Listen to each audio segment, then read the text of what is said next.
মানুষ কখনো কখনো সময়কে নিয়ন্ত্রণ করতে চেষ্টা করে, কখনো কখনো সময়ের গুরুত্ব বুঝতে পারে না।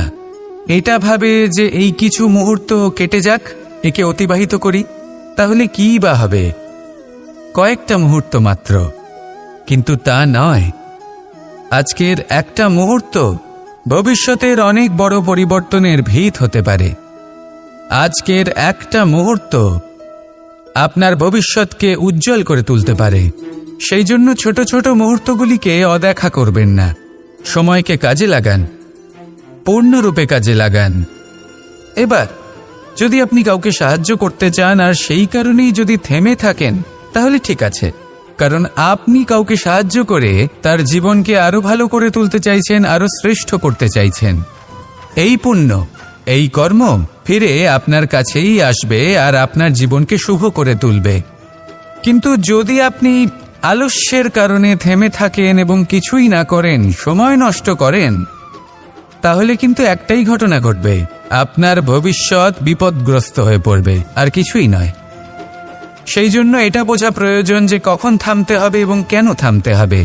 যদি আপনার থামার কারণ এবং সময় অনুচিত হয়ে থাকে, তাহলে আপনার ভবিষ্যৎ কখনোই উচিত হতে পারে না।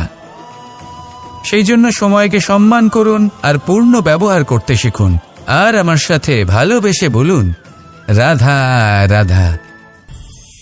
আমাদের এই জীবন, তাতে এই যে সময়চক্র, তা তিনটি ভাগে বিভক্ত।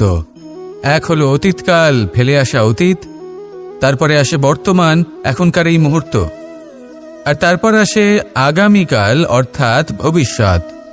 এবার এখানে সবথেকে গুরুত্বপূর্ণ হলো অতীতকাল, ভবিষ্যৎকাল, ফেলে আসা অতীত এবং আগামী সময়। কেন? কারণ এই দুইয়ের উপর নির্ভর করছে যে আপনি বর্তমানে কি করতে চলেছেন। শুধু প্রয়োজন হলো সঠিক দৃষ্টিভঙ্গির। অতীতকালকে যদি আপনি একটি দৃষ্টিভঙ্গি থেকে দেখেন, তাহলে অতীতকালে আপনি দুঃখও দেখতে পাবেন, যন্ত্রণাও দেখতে পাবেন। অন্য কোনো দৃষ্টিভঙ্গি থেকে দেখলে আপনি অতীতকাল থেকে শিক্ষাও লাভ করবেন।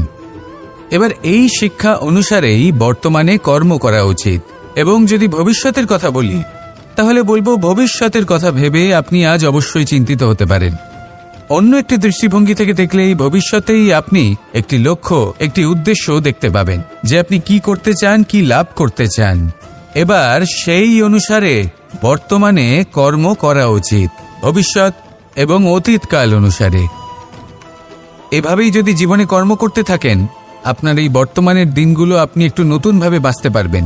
এভাবেই যদি জীবনে এগোতে থাকেন, তাহলে আপনার জীবনে আনন্দের উদ্ভব হতে কেউ বাধা দিতে পারবে না।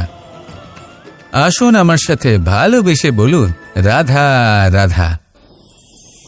পরিকল্পনা অত্যন্ত গুরুত্বপূর্ণ, এটা আমাদের জীবনে অত্যন্ত আবশ্যক, এটা আমাদের জীবনে। কিন্তু এই পরিকল্পনা ঠিক কতটা হওয়া উচিত, অর্থাৎ এই পরিকল্পনার সম্পর্কে কতটা চিন্তা করা উচিত, কতটা ভবিষ্যতের বিষয়ে চিন্তা করা উচিত। এবার দূরদর্শিতা অত্যন্ত বিশিষ্ট গুণ মানব জীবনে, কিন্তু দূরদর্শিতায় এতটাও মগ্ন হওয়া উচিত নয় যে কাছের জিনিসগুলোই নজরে না পড়ে। আজকের কথা বাদ দিয়ে শুধুই ভবিষ্যৎ নিয়ে চিন্তা করা অনুচিত। এবার দেখুন, পরিকল্পনা করুন, কিন্তু তার থেকে বেশি উপভোগ করুন। এই মুহূর্ত সম্পর্কে অবগত নয়, কিন্তু ভবিষ্যতের কথা আমরা চিন্তা করতে থাকি। আমি এটা অনুভব করতে চাই, ওইটা অনুভব করতে চাই, ওই আনন্দ প্রাপ্ত করতে চাই। এটা অনুচিত। পরিকল্পনা করুন, সংযত করুন, কিন্তু আজকে, বর্তমানকে, এই মুহূর্তকে, জীবনের বাস্তবিক আনন্দ এটা, আর জীবনযাপনের সবথেকে শ্রেষ্ঠ পথও এটা। আসুন আমার সাথে ভালোবেসে বলুন, রাধা রাধা। বিপদ আপদ আপনাকে সন্ত্রস্ত করে রাখতে পারে, কিন্তু এই বিপদ প্রত্যেকের জীবনে কোনো না কোনো কারণে থাকে। এটা আপনাকে দেখায় যে আপনার মধ্যে কি খামতি রয়েছে, কেন রয়েছে। এই বিপদ হলো সেই মাধ্যম যার দ্বারা আপনি নিজের দুর্বলতাকে নিজের শক্তিতে পরিবর্তন করতে পারেন। একটা ফুলের দিকে তাকান। একটা ফুল তার বুকে যখন একটা সূচ বিধে এপার ওপার হয়ে যায়, শুধু তখনই আমাদের প্রভুর জন্য ফুলের মালা তৈরি করা যায়। সেই জন্য কখনোই বিপদকে ভয় পাবেন না, তার থেকে দূরে পালাবেন না, একে স্বাগত জানান। বোঝার চেষ্টা করুন এই বিপদ কেন আছে। যদি বিপদকে বুঝতে পারেন তবেই জীবনকে বুঝতে পারবেন। যদি জীবনকে বুঝতে পারেন তবেই এই বিপদকে সম্পদে পরিণত করতে পারবেন। আসুন আর আমার সাথে ভালোবেসে বলুন, রাধা রাধা। জীবনে সবথেকে বেশি গুরুত্বপূর্ণ বস্তু কি? বাড়ি, বাহন, সোনা, ধন। যদি আমি সত্যি বলি তাহলে জীবনে সবথেকে বেশি গুরুত্বপূর্ণ বস্তু কোনো বস্তুই নয়। যদি কিছু গুরুত্বপূর্ণ থাকে তাহলে তা হলো অনুভূতি, করুণা, মিত্রতা, মাতৃত্ব, বাৎসল্য, আর সবথেকে বেশি গুরুত্বপূর্ণ ভালোবাসা। নিজেদের এই জীবনে যদি আপনি শুধুমাত্র বস্তুর খেলাতে মেতে থাকেন তাহলে জীবনে আনন্দ কখনোই থাকবে না। নিজের এই জীবনকে অনুভূতির পীঠস্থান বানিয়ে তুলুন। এই মন প্রসন্ন হয়ে বলবে, রাধা রাধা। সাগরের ঢেউ সমুদ্র তটে ধাক্কা খেয়ে, পাথরের সাথে ধাক্কা খেয়ে তার আকার বদলে দিতে পারে। বিভিন্ন আকারের পাথরে এদের ঘষে ঘষে গোলাকার বানিয়ে দিতে পারে, কিন্তু এই সাগরের ঢেউ এদের নিজেদের আকার কখনো বদলায় না। কিন্তু এমন কেন? কারণ এরা বিচ্ছিন্ন হয়েও আবার একত্রিত হতে জানে। অর্থাৎ যখন এরা বিচ্ছিন্ন হয় তখন মতভেদ অবশ্যই, কিন্তু আবার একত্রিত হওয়া হলো এদের একতার প্রতীক। দেখুন, ঝগড়াঝাঁটি, তর্ক বিতর্ক, মতভেদ এগুলো জীবনের অভিন্ন অঙ্গ, কিন্তু এদের কখনো মনে প্রবেশ করতে দেবেন না। যদি মনে প্রবেশ করেও ফেলে তাদের মনে ঘর করতে দেবেন না, এদের বের করে ফেলুন। এই ঝগড়াঝাঁটি, তর্ক বিতর্ক, মতভেদ এদের সারা জীবন সাথে নিয়ে চলবেন না। যদি একসাথে নিয়ে চলতে চান তাহলে সকলকে একসাথে নিয়ে চলুন, ঢেউয়ের মতো। একতায় বিশ্বাস রাখুন। একসাথে মিলে যদি এগোতে থাকেন তাহলে অনেক দূর পৌঁছবেন, নয়তো শুধু দূরের কথা ভেবেই যাবেন। কি চান সেই সিদ্ধান্ত আপনারই। আসুন আর আমার সাথে ভালোবেসে বলুন, রাধা রাধা। এই সাগর হলো বিশাল। কথায় আছে যে জীবনের উৎপত্তি সাগর থেকেই হয়েছে। কথাটা ঠিকও। এই সাগরই আমাদের ভিন্ন ভিন্ন ধরনের বনস্পতি প্রদান করেন, মণি এবং মুক্ত প্রদান করেন। আমরা কতটা তুচ্ছ সেই বিষয়ে আমাদের উপলব্ধি ঘটান, আমাদের প্রেরণা প্রদান করেন, যাতে আমরাও সাগরের মতো বিশাল হয়ে উঠতে পারি। এই সাগরের অনেকগুলো গুণ আছে যা আমরা শিখতে পারি। আজ আমি কথা বলবো একটা বিশেষ গুণের বিষয়। বেশিরভাগ মানুষ মালিন্য, নোংরা পদার্থ, নোংরা বস্তু, অপদ্রব্য এই সাগরে ভাসিয়ে দেন, কিন্তু সাগর এই পদার্থ নিজের মধ্যে একত্রিত করে রাখেন না। এই সব নিজের ভেতর থেকে বাইরে বের করে দেন। এ হলো অত্যন্ত শ্রেষ্ঠ একটা গুণ। কিন্তু এই কাজকেও সার্থক করার জন্য সাগরেরও একটা তটের প্রয়োজন পড়ে, যেখানে সাগর এই সব বস্তু বাইরে বের করে ফেলতে পারে। আর মানুষও ভিন্ন কিছু নন। দেখুন, মানুষেরও তো একটা তটের প্রয়োজন পড়ে। এই তট, তিনি হয়তো আমাদের গুরু হতে পারেন, আমাদের মা বাবা হতে পারেন, ভাই বা মিত্র হতে পারেন, বা হয়তো সেই সমস্যাগুলি যার থেকে আমরা দূরে পালিয়ে যাচ্ছি। কারণ যখন আপনি এই সমস্যাগুলির সম্মুখীন হবেন, শেষ পর্যন্ত আপনি শিক্ষাই পাবেন। সব থেকে বেশি গুরুত্বপূর্ণ এই মনকে পবিত্র রাখা। আর তার জন্য একটাই উপায় আছে, এই মন তার মন্থন করা। যদি এই মনের মন্থন করেন তাহলে পূর্ণরূপে পবিত্র হবেন। আর এই মন, আপনি তো জানেনই, প্রসন্ন হয়ে বলবে, রাধা রাধা। যদি আমি আমার চোখ বেঁধে কোনো একটা নির্দিষ্ট দিকে নিজের সমস্ত শক্তি প্রয়োগ করে ছুটে যাই তাহলে কি হবে? আমি কোথাও ধাক্কা খেতে পারি, নিজের ক্ষতি করতে পারি, কোথাও পড়ে যেতে পারি, তাই না? অর্থাৎ এটা নিশ্চিত এই কাজ আমার করা উচিত নয়। কিন্তু আজকের দিনে প্রত্যেকটা মানুষ এই কাজই করছেন, তাই না? কোনো কাজ করার পূর্বে সেই কাজের বিষয়ে সম্পূর্ণ তথ্য কোথায় সংগ্রহ করছেন? শুধু এটুকু জানেন যে এই কাজটা করলে কত ধন অর্জন করবেন আর কত নাম হবে, আর ব্যাস সামনে এগিয়ে যান। এটা উচিত নয়। পূর্ণরূপে যে কোনো কাজ করার আগেই সেই কাজের বিশ্লেষণ করে নেওয়া উচিত, তা বুঝে নেওয়া উচিত, এবং সেই বিষয়ে অবশ্যই খেয়াল রাখা উচিত যে আপনার শরীর এবং আপনার মন এই কাজ করার জন্য কি প্রস্তুত রয়েছে। যদি তা না হয় তাহলে প্রথমে নিজেকে শুধরে নিন, তারপরে সেই কাজ করুন। যদি এইভাবে জীবনে সামনে এগোন তাহলে সাফল্যের সম্ভাবনা জীবনে অনেক বেশি বেড়ে যাবে। তাহলে এটাই করুন আর আমার সাথে ভালোবেসে বলুন, রাধা রাধা। আমরা জীবনে চলতে চাই, সামনে এগোতে চাই, কিন্তু কখনো কখনো এমন হয় যে আমরা আমাদের লক্ষ্য দেখতেই পাই না। আমরা চিন্তিত হয়ে পড়ি, ব্যতীত হয়ে পড়ি, আমরা কিছু বুঝতেই পারি না, এই মন অশান্ত হয়ে যায়। কিন্তু যদি আপনি থেমে যান তাহলে নিজের পথ এবং নিজের লক্ষ্য থেকে সরে যাবেন। সেই জন্য চলতে থাকুন, থামবেন না। যতদূর পারবেন চলতে থাকুন, যতদূর দৃষ্টি যাচ্ছে চলতে থাকুন। তারপরেই দেখবেন পরবর্তী পথ আপনা থেকেই আপনার সামনে আসবে। কারণ আপনার দৃষ্টির সীমা থাকতেই পারে, দৃষ্টিভঙ্গির সীমা নেই। আপনার পথের সীমারেখা থাকতেই পারে, কিন্তু সেই পথে চলার সাহসের সীমা নেই। সেই জন্য নিজেকে অসীমিত করে তুলুন। এই সীমারেখা আপনা থেকেই দূর হয়ে যাবে, লক্ষ্য নিজে থেকেই দেখতে পাবেন, আর এই মন সুপ্রসন্ন হয়ে বলবে, রাধা রাধা। সম্পর্ক হলো আমাদের জীবনের একটি আধার। কিছু সম্পর্ক এমন যা আমরা জন্মসূত্রে লাভ করি, যেমন পরিবার, মা, বাবা। কিছু সম্পর্ক আছে যা আমরা জীবনে অর্জন করে থাকি, তা সে প্রেমের হোক, স্নেহের হোক বা বন্ধুত্বের। এই সকল সম্পর্ক লাভ করার বা গড়ে তোলার 5টি ধাপ রয়েছে।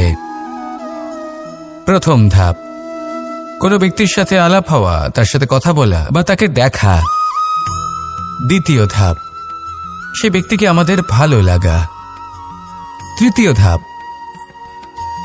আমাদের এটা চাইতে শুরু করা যে জীবনে এই ব্যক্তি যেন আমাদের বন্ধু হন, আমাদের জীবনে থাকেন, বা আমাদের কাউকে ভালোবেসে ফেলা আর এটা আমাদের ভাবা বা চাওয়া যে সেই ব্যক্তি যেন আজীবন আমার সাথে থাকেন, আমার জীবনে আমার সাথী হয়ে। চতুর্থ ধাপ, লাভ করা। এবার এই ধাপটি অনেক মানুষের পক্ষেই খুবই সরল হয়, বড়ই সরলভাবে নিজেদের সঙ্গীকে লাভ করে থাকেন। কিছু মানুষের জন্য এই ধাপ অত্যন্ত কঠিন হয়ে থাকে। অনেক প্রতিকূল পরিস্থিতির ওপর জয়লাভ করে তারা সঙ্গীকে লাভ করেন, কিন্তু লাভ অবশ্যই করেন। এরপরে আসে পঞ্চম, অন্তিম এবং সবথেকে গুরুত্বপূর্ণ ধাপ। সেটা হলো সেই সম্পর্ক পালন করা। এটা হলো এমন এক বিষয় যা প্রত্যেক মানুষের শেখা উচিত। যদি ব্যক্তি নিজের জীবনে সম্পর্ক রক্ষা করতে শিখে যান, তবে প্রত্যেক সম্পর্ক তার জীবনকে স্বর্গ করে তুলবে। আসুন আর আমার সাথে ভালোবেসে বলুন, রাধা রাধা। রাধা কখনো কখনো আমার জন্য বড়ই সুগন্ধি আতর নিয়ে আসে, পারিজাত ফুলের মালা নিয়ে আসে আমার প্রসাধন করবে বলে, এবং আমার সব থেকে বেশি প্রিয় মাখন নিজে হাতে বানিয়ে আনে আমাকে নিজে হাতে খাইয়ে দেবে বলে, সবকিছু আমাকে প্রসন্ন করবে বলে। কিন্তু আপনি কখনো ভেবেছেন যে এই আতর কিভাবে বানানো হয়? সহস্র ফুলের পাপড়ি একসাথে পিষে নিতে হয়, তারপরে তার থেকে যে রস নিঃসৃত হয় সেই রস দ্বারাই আতর তৈরি হয়। অনেক সংখ্যক ফুলকে অসীম যন্ত্রণা ভোগ করতে হয়, তবে তারা আমার প্রসাধন সামগ্রী হয়ে উঠতে পারে। দুধ থেকে মাখন তৈরি করার জন্য কতটা পরিমাণ মন্থন সহ্য করতে হয় সেটা আপনি জানেন।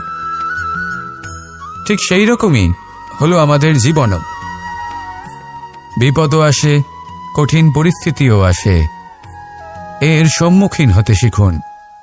মনে রাখবেন, আপনি হলেন সেই দুধ যাকে মন্থন সহ্য করতে হবে মাখন হয়ে ওঠার জন্য।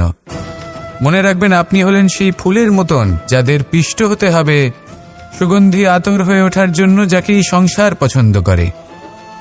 কখনো কখনো জীবনে আপনার সাথে খারাপ শুধুমাত্র এই কারণে ঘটে যাতে আপনার শ্রেষ্ঠ রূপ এই সংসারের সামনে আসতে পারে।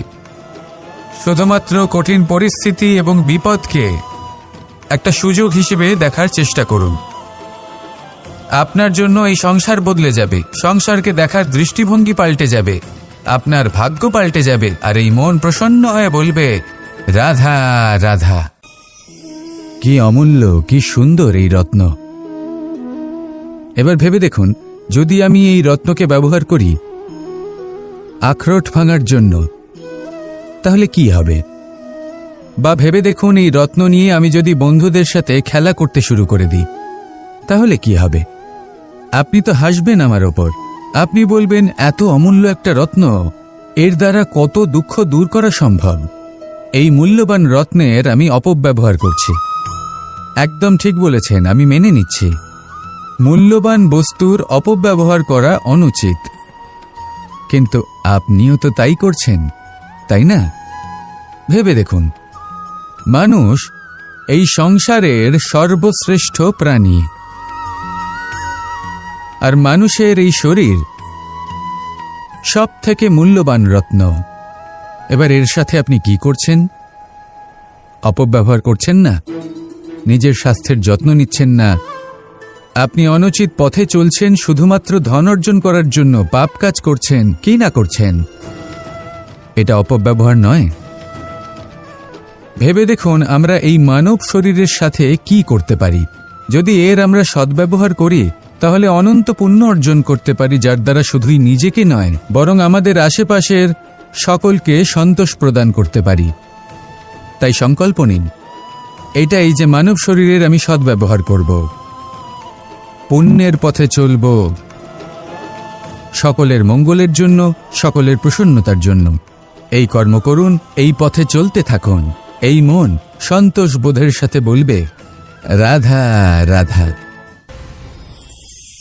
এই সংসারের সব থেকে বড় শক্তি আসলে কি? দৈহিক শক্তি, ভৌতিক শক্তি, রাজনৈতিক শক্তি, স্বর্ণের শক্তি, বিদ্যার শক্তি নাকি মায়ার শক্তি, ভক্তির শক্তি নাকি নিরাশক্তির শক্তি? এই সংসারের সব থেকে বড় শক্তি হল হাসি মুখের।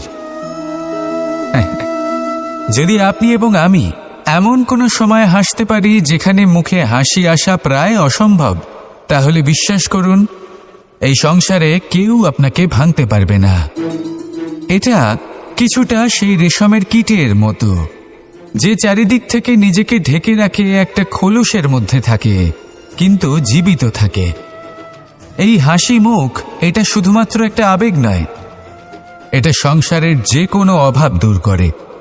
অভাব আশার, অভাব বিশ্বাসের। এই হাসি আপনার অন্তরে আশার আলো জাগ্রত করে, আর এই সংসারের হতাশা দূর করে দেয়। তাই কঠিন থেকে কঠিনতর পরিস্থিতিতেও মুখে হাসি বজায় রাখুন। এই শক্তি আপনার থেকে কেউ কাটতে পারবে না। আর যদি আপনার কাছে এই শক্তি থাকে, তাহলে অন্য কোনো শক্তি আপনাকে বাধা দিতে পারবে না। তাহলে হাসুন আর আমার সাথে ভালোবেসে বলুন, রাধা রাধা। ভীষ্ম একটা মহান নাম, দেবী গঙ্গার সুপুত্র। স্বয়ং বৃহস্পতি এবং পরশুরাম ছিলেন ওনার শিক্ষাগুরু।